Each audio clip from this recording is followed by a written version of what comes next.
I was yanchi our high Phoenix. Now maybe two update. Ene it me a trend palm. You to say you have to be updated. Edit now the 18 Oko Abronye DC camper. Abronye DC a release statement be concerning a viral video ever. What the one sem air to ya. Again, ene honorable Afenyo market there to just say wakopim ewo court. SU 4 entities. With 2 separate cases. Yeba be more breakdown ewo Afenyo market case no. Emu. But then you finish with Abronye this yen briefly. Now, enrada eba. Ebra the gold board allegation started a video be of Abronye started circulating here. And based on that video, no, I'm Abronye DC. I drop it this release. We're dropping enrada, which is dated 23rd of August 2026. Ultimate HSA video na ekwa wanteno. Yen disregard it.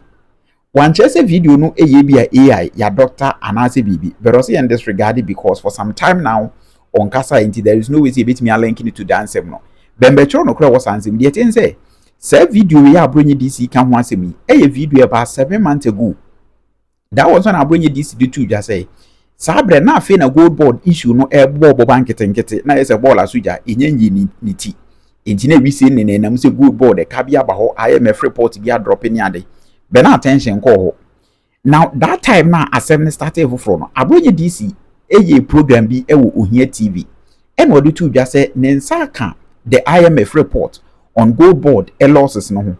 And according to Abronye DC chair say there no akan report no akan pa free IMF in there is no way so obey nyame anim aka say because of politics inti obey play jandam abo eye Sammy Gyamfi dirty because Sammy Gyamfi esusi wo maban so den time inti Abronye DC edi nse kan se wo no wo de nokore be ye adwuma dadi e woni program so aka nokore even though say come favor no ankasa ni party for inti Abronye DC chiri mu say sa gold board report na aba na sa IMF report na aba na yesi gold board for aboka no enokore wo ne say wuntimi fa eka no any one allegation be ankoso Sammy Gyamfi is innocent because gold board ho any omudwumadie no se bibi koso a Bank of Ghana for a problem enya Sammy Gyamfi ka intis ono Abronye DC chair say ontimi join NPP for a communicators hawodo entu mfuturo nwu amanfo ani enchem se Sammy Gyamfi no person mo say ni di because ono se say wo mo into ontimi nya say inti Abronye DC defend Sammy Gyamfi wo ho chirem say no kre say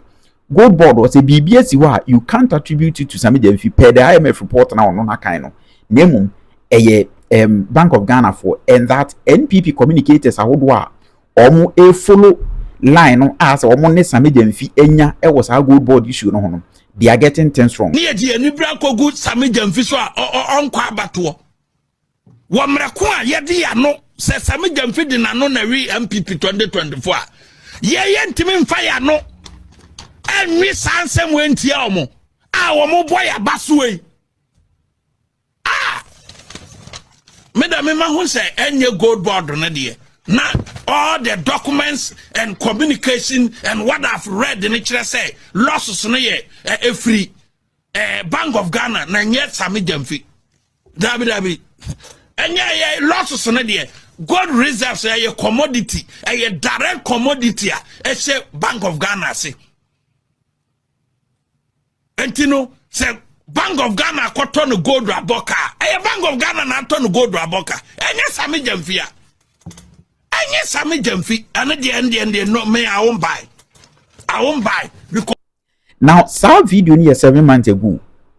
I feel here recently there's been Sammy Gyamfi versus Afenyo Markin versus the minority gold board issue one and some na sa paganity. Eno mo na Sammy Gyamfi be chiri mu say gold board kabia akoso wo bia na amanfo ede target no enye gold board for how ena enya Sammy Gyamfi so fort ena bibisa akọ and that bibi o ha yemfa nkoso Bank of Ghana just the same way Abronye DC kan ye 7 months ago no Sammy Gyamfi so be chiri mu sa enso eno mu ena ma Abronye DC video we started say sign so trendy biem ewo across social media especially on NDC platforms ahodo enti the impression be say Abronye DC me defend Sammy Gyamfi over the current brouhaha no ankasa ne party ne minority leader any Sammy Gyamfi dia face na Abronye DC hold a different opinion and that Abronye DC kra no ka etia no party for no na ma Abronye DC be release statement you say my attention has been drawn to certain videos purporting to contain my opinion on issues of national importance And was say, or we say, so Obeka, or state say, for about 3 to 4 months, Muni, I have not in any way expressed my views on any national issue in the country. Or say, best about so many Muni, on Kasaye, emfa issue be a national issue, or in radio soon granting interview fast in Biaho. Into one chase as a video, no, I started so as a quote, as a ya engineer video in a way say a current issue be a or not reacted to. And Abronye this ibeti say, Sisi ankese kura no ho no. Ne ho mfa no sa. What I say, ne ho nya no correct because he is still reflecting and recovering from ne unlawful arrest ahodo a aban we baye omode achecheche no. And so this is the 4th time I have been arrested by this government for expressing my democratic opinion. Nti ho and the focus e wo all court cases ahodo a sisi na attention wo ho. Enti mamonsa mfa video fufuro bi ma e ma bia ne party emu fonso nsa menya na ho time na se pobin yes has will defend the opposition and ebia we ono no party am nti Abronye DC the statement we by kire say said the ensem tie no enye current issue a ekoso yi na ebia we video defend enye sa and that 4 months in one kasa nti en disregarded that video no e ho no say be kire say however I promised my cherished viewers and listeners that I will be resuming soon with more fire than before, even if it comes to more arrest than before. And watchers will hear TV will still work again. Intimation although for some time now on Kasai. This is Abronye DC a reaction to that video now. NDC4 episode which say will defend it Sammy Gyamfi. The next story, Honorable Afenyo Markin will see entities for. Now Parliament 8 share some emergency meeting and Afenyo Markin being the minority leader with me addressing House more than 72 just concerning the Brewer air course one one Sammy Gyamfi some eventually with him back how one summer yes any and go extorting money or blackmail Sammy Gyamfi any government agencies who will be claimed yes Juma would the allegations who allegedly Juma would no ena amfa ena obabon tin be blue ye no or say sa extortion allegations are Sammy Gyamfi ne dom de ato no so no ene Honorable Afenyo Markin so akogina court epeso ohoro ne nsa opese ne hu fi into omomra mechim. And because of that, we see ekuekuo anase personalities, parties, menkansa, oko court legal terms. We see parties mako and but then we check case mienu with 2 separate courts. Now the first case, between ono ene Sammy Gyamfi versus Multimedia, which of course omone provided platform ma Sammy Gyamfi mo make that extortion claims against him no. We see womo eso omra mechire no ho, obete ne ho asem. And then another case I was answer ye etia Eric Ej versus Peace FM. Eric Ej any Peace FM gina one side. And Honorable Afenyo Markin do mienu so akopie mo court say omo nso agwiri hu fi. Now Eric Ej dey any new to amount for into omo nima the course but mba be try the cry Eric Ej can but before that yentie Honorable Afenyo Markin said you see the 72 dwa announce say indeed wakopie mo court ni yentie no. Speaker, in the face of the allegations of extortion leveled against me, I have chosen to take high moral ground by submitting myself to the processes of the law.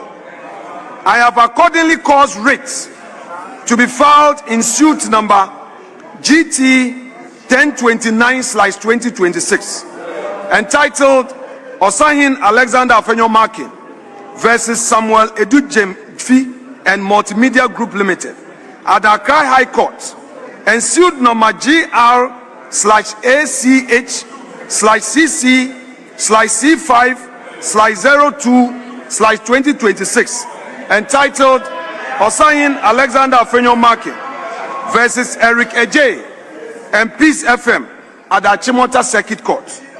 I have every confidence that in the fullness of time, the court will make the appropriate determination on these matters. Mr. Speaker, I also await with bated breath that the man or the men who made the allegation will have the courage to report the matter to the police or the OSP or any investigating agency in this country. And I expect that if they muster the courage to report that I have extorted from them, and I am invited, I shall submit myself to every investigation so that eventually my name is cleared. Mr. Speaker, there is a limit to political discourse there are lines that must not be crossed, and these red lines, once crossed, they must be dealt with. Mr. Speaker, I can modestly and humbly say that I have served in this position with integrity.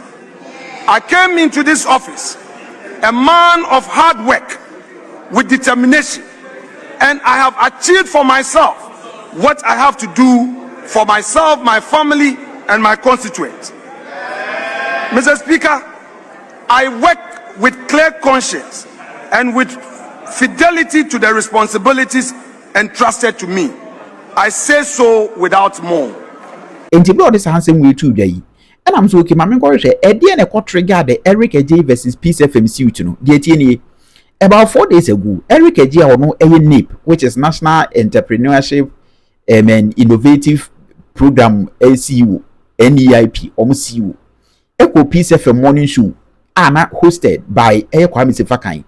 E ho na Eric J kwade nsem bi tu dwa, ensem odi tu dwa no, se wadwen anko we ya, wani maso. Eric J can briefly say, Afenyo Markin etimi ate dom bi a omo no eye team em we train omo and omo dwumedi omo yen say they are utilizing the RTI bill now ya pass the new RTI law na ema ho kwan say ultimate tire invitation and as ultimate tire request e de call as a state agency bi ema wo hu nkrata na omo dwumedi mu no yes sa na Afenyo Markin e train boys bi omo eye and that omo tire ko no nya information no na say information bi o feel say ebetimi ashemi campaign and as agency kro na Afenyo Markin afa akiri na wa friend peninfo mu da sa agency na no so for this case enke bia gold board na wa file RTI request as opeso hu gold board for edwumedi no mu nhihye mu enti se ne nsa kan information ne pe na wo no afa akiri say information amensa akani enti bia gold board si wa na say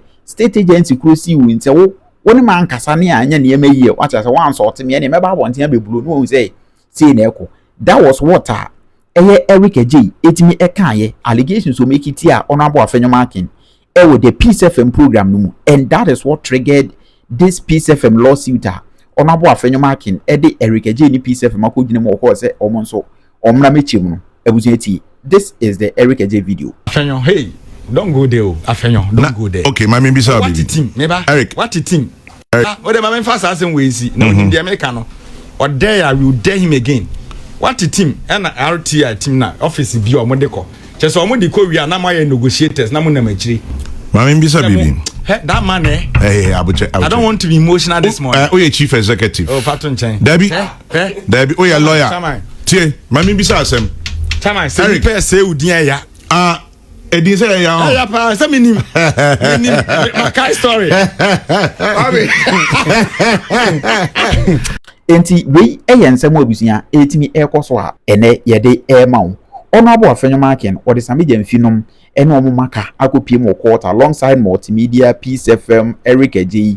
Also mla mechi extortion be kura wo gina ye extorte wo mo anaso wo ye son ko blackmail wo mo no omo mla mechi mu e wo court afenso na Abronye this year react to eye ni video over the week etimi trend ya amanfo che mi se wo defend Sammy Gyamfi and that as a one supporting MPP almost stand or take against Sammy Gyamfi no and obeka lawyer more sample on suiting bebo born Adon chance the all can on 70 see any many feels like Abronye I compromise and semi nyina ho nsem yetimi e de ama me no azo nya bre e de ma medi e de sike na first time na wa subscribe to channel no so sebe ya drop video so obenya update